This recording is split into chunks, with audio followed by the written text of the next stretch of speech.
Hi කොහොමද ඔයාලට video එකට යන්න කලින් අපිට සබ්ස්ක්‍රයිබ් කරන්න අමතක කරන්න එපා. මේ ගම තමයි කචුගම.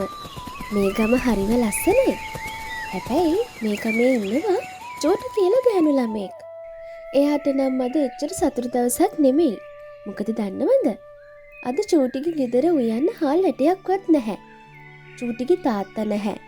අම්මා කුලී වැඩ කරලා තමයි ජීවත් වෙන්නේ. ඒත් අද අම්මට හොඳටම උණ ගැනිලා. අම්මේ, ඔයාට ගොඩක් අමාරුද? අද බෙහෙත් ගන්න යන්න විදියක් නෑ නේද? මට බෙහෙත් ඕන නෑ පුතේ. ටිකක් නිදාගත්තම හරියයි. ඒත් මට දුක ඔයා ගැන. උදේට කන්නවත් මුකුත් නෑනේ. අර කුස්සිය මුල්ලේ බලන්න පරණ රොටි කෑල්ලක්වත් ඉතුරු වෙලාද කියලා.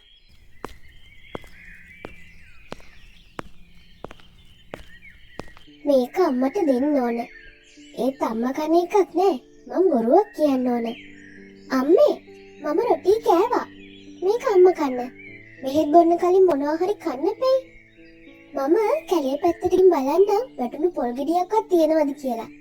එතකොට අපිට සම්බෝලයක් හදන්න පුළුවන්. පරිස්සමින් පුතේ. අර මහා කැලේ පැත්තට යන්න එපා. ගමේ අය කියනවා එහි අමුතු සද්ද හෙනවා කියලා. සමහර විට යක්කු ඉන්නවලු. අපෝ අම්මේ, යක්කු නෑ. ඕවා ගමේ අයගේ බොරු කතානේ. මං ඉක්මනට එන්නම්. චෝටි අම්මව බය නොකර එළියට බැස්සට එයාගේ හිතෙත් පොඩි බයක් තිබුණා. මොකද ගමේ ගජමෑන් මුදලාලි නිතරම කියනවා කැලේ ඇතුලේ බඩජාරි යක්ෂයෙක් ඉන්නවා කියලා. ඒත් බඩගින්න ඊට වඩා ලොකුයිනේ. චෝටි හිස් මල්ලකුත් අරගෙන කැලේ පැත්තට ගියා.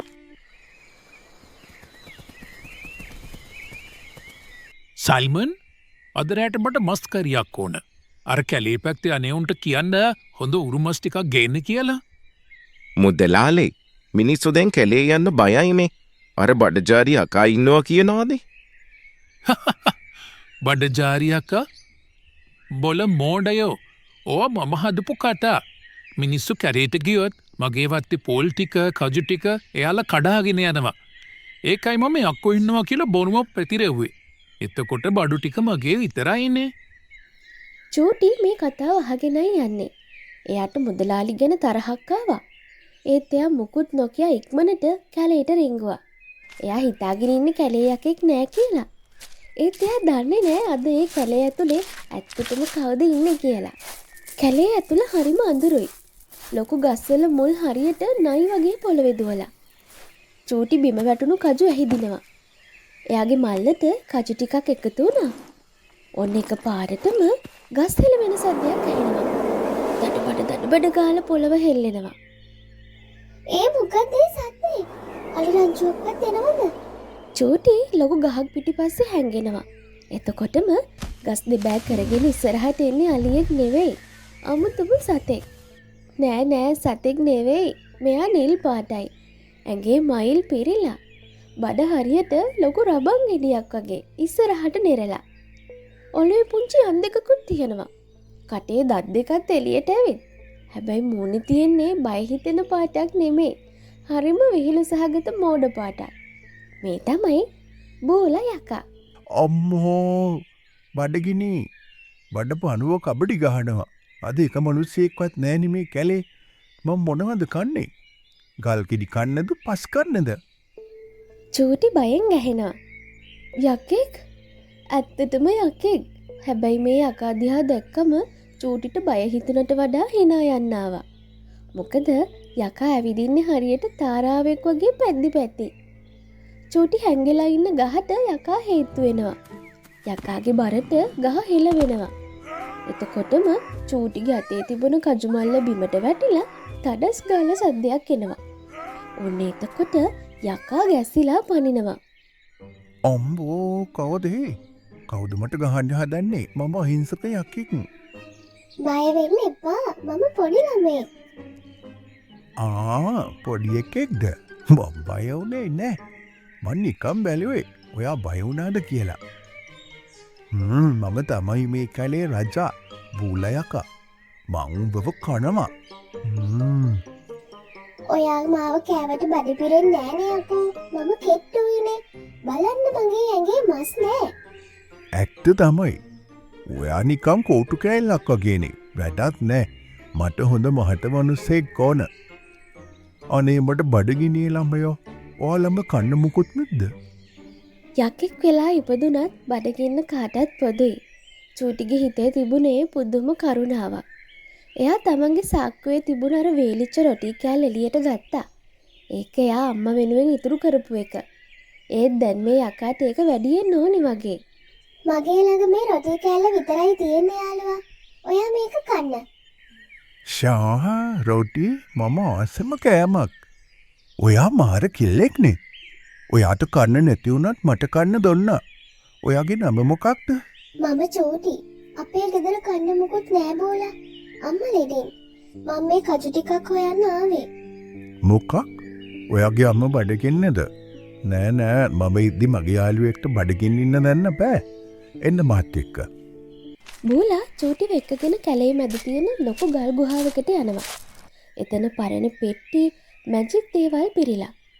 බූලා පරණ පෙට්ටියක් අවසලා හරිම කිලිටි පරණ ගෝනි මල්ලක් එළියට ගන්නවා. මේක සාමාන්‍ය මල්ලක් නෙමෙයි. මේකේ කට ගැට ගහලා තියෙන්නේ රත්තරන් පාට ලණුවකින්. මේක තමයි සපිරි මල. මේක මගේ සීයා මට දුන්නේ. මේකෙන් අපිට ඕනම කෑමක් ඉල්ලන්න පුළුවන්. හැබැයි කොන්දේසියක් තියෙනවා. මොකද්ද කොන්දේසිය? මේක වැඩ කරන්නේ හොඳ හිතක් තියෙන අයට විතරයි. කෑදර කෙනෙක් මේක ගත්තොත් මේකෙන් එන්නේ කෑම නෙමෙයි කරදර. හොඳද? ඒ වගේම යකෙක් වුණාට මටත් මේකෙන් අරන් දෙන්න පුළුවන් වෙන කෙනෙක්ට කෑම විතරයි. ඒ කෑම මට කන්න අයිතියකුත් නැහැ. අබරම් දබරම් බඩගිනි දුවරම් මට ඕන ලොකු කේක් ගෙඩියක්. මෙන්න මේක ගෙදර අරන් යන්න. හැබැයි කාටවත් මේක ගැන කියන්න එපා. විශේෂයෙන් අර තට්ටේ තියෙන මහත මනුස්සයාට. එයා මහ නරකයි. ස්තුතියි බෝලා. මම අම්මට ගිහින් දෙන්නම්. චූටි සතුටින් ගෙදර යනවා. එයාගේ අතේ තියෙන මල්ලෙන් සුවඳ හමනවා. මේ වෙලාවේ ගජමෑන් මුදලාලි කැලේ අයිනේ හැංගිලා බලන් ඉන්නවා. එයා එයාගේ වත්ත බලන්න යන ගමනේ හිටියේ. අර කෙල්ල මොකක්දරට එනියන්නේ යනකොට හිස් ඇතෙන් ඒ දැම්ම අල්ලක් තියනවනේ එක්කෙන් පුතම සුවඳක් කෙනවා මේකට නිධානයක්වත් හම්බුනාද මම හොයලා බලන්න ඕන.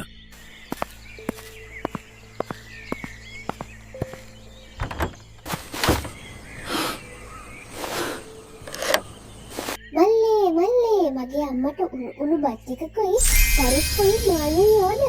මල්ලෙන් දුම් දාන මැටි මුට්ටි 3ක් එළියට එනවා. මුළු කෙතරම සුවඳයි. අම්මා සුවඳට හැරෙනවා. ගජමෑන් මුදලාලි ජනේල හිලකින් මේ ඔක්කොම බලන් ඉන්නවා. එයාගේ ඇස් උඩ ගිහින් කටින් කෙල බේරෙනවා. යක්කෝ මේක මැජික් මල්ලක්නේ මේක තිබුණොත් මට හොටෙල් 1000ක් කරින්න පුළුවන් වියදමක් නෑ නිකං කෑම මම මේක කොහොම හරි ඉස්සන්න ඕන.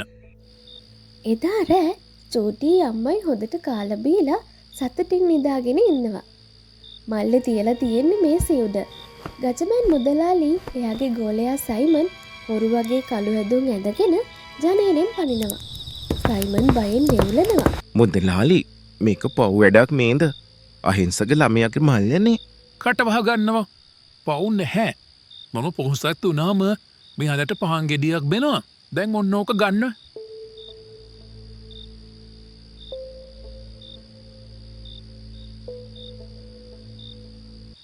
හරි දැම් බලමු මේකෙ බලි මට කෑම එපා මට ඕන විකුණන්ඩ පුළුවන් දේවල්.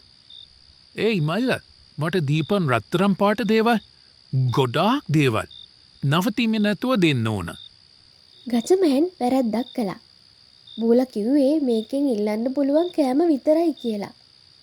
අනිත් එක කෑදරකම තිබුණොත් ප්‍රතිඵලය භයානකයි. ගජමෑන් ඉල්ලුවේ රත්තරම් පාට දේවල්. මල්ලට තේරුණේ ඒක කෑමක් කියලා. මල්ල එක පාරම ගැහෙන්න ගන්නවා. පොප් පොප් පොප් ගාල මල්ලෙන් එළියට විසිවෙන්න පටන් ගන්නවා. රත්තරන් කාසි නෙවෙයි. ඉදුණු වට්ටක්ක ගෙඩි. ලොකු බර වට්ටක්ක ගෙඩි එක දිගට එළියට පනිනවා. දඩබඩ ගාල මේසෙ උඩට බිමට වැටෙනවා. මොකක් වට්ටක්ක නවත්ත පං මට වට්ටක් එපා මම කිව්වේ රත්තරන්. මුදලොලේ නවත්තන මන්තරය කියන්න. මම දන්නේ නෑ සයිමන් අර කෙල්ල කිව්වේ නෑනේ නවත්තන හැටි. අම්බෝ මගේ ඔළුව වට්ටක කිරියක් වැදුනා. වට්ටක්ක ගෙඩි මල්ලෙන් එළියට එනව ඉවරයක් නෑ. වට්ටක්ක වලින්ම ගෙදර පිරුණා. මුදලාලී සයිමනුයි දෙන්නම වට්ටක්ක වලට හිර වෙලා බේරගන්න කියලා කෑ ගහන්න ගත්ත ඒ සද්දෙට ඒ ගමේ මිනිස්සු ඇහැරලා දුවගෙන ආවා. චෝටිත් සද්දෙට ඇහැරිලා දුවගෙන එනවා. එයා දකිනවා එයාගේ මල්ල ගජමෑන් ළඟ. එයාට දුක හිතුණත් ගජමෑන් වට්ටක්ක අස්සේ හිර වෙලා බේරගනියෝ කියලා කෑ ගහනවා දැක්කම පව් කියලා හිතෙනවා. චෝටි දන්නවා මල්ල නවත්තන්න පුළුවන් බෝලට විතරයි කියලා. එයා හයියෙන් කෑ ගහනවා. බෝලා උදව් කරන්න. එක පාරටම හොළඟක් එනවා. ගස් හෙලවෙනවා. තඩබඩ ගාලා අර නිල් පාට බඩබෝල යකා සෙනග මැද්දට පනිනවා. ගමේ මිනිස්සු බය වෙලා දුවන්න හදනවා. ඒත් බෝලා hina වෙවි ඉන්නවා. මේ ඉන්නේ හොරා. මම කිව්ව නේද කෑදර වුණොත් කරදර වෙනවා කියලා. කොහොමද මගේ වට්ටක්ක සම්බාහනය?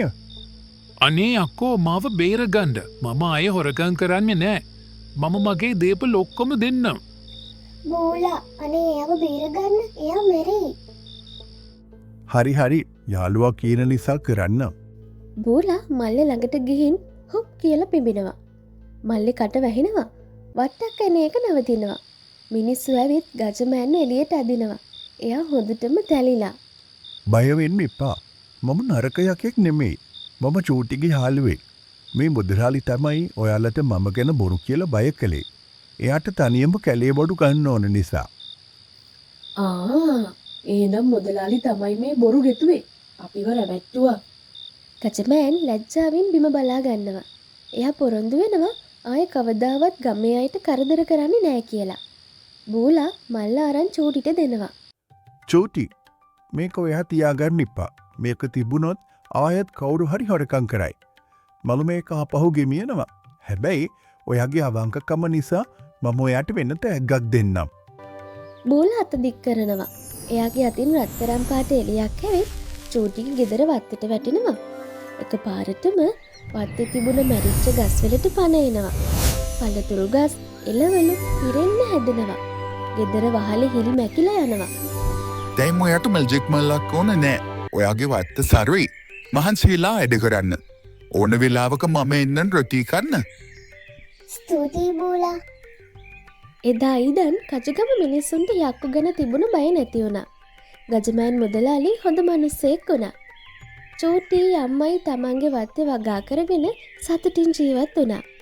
ඉඳලා හිටලා රැට කැලේ පැත්තෙන් හූ සද්දයක් ඇහෙනකොට චූටි දන්නවා ඒ යාගේ යාළුවා බෝලා රොටී කෑල්ලක් ඉල්ලගෙන එනවා කියලා.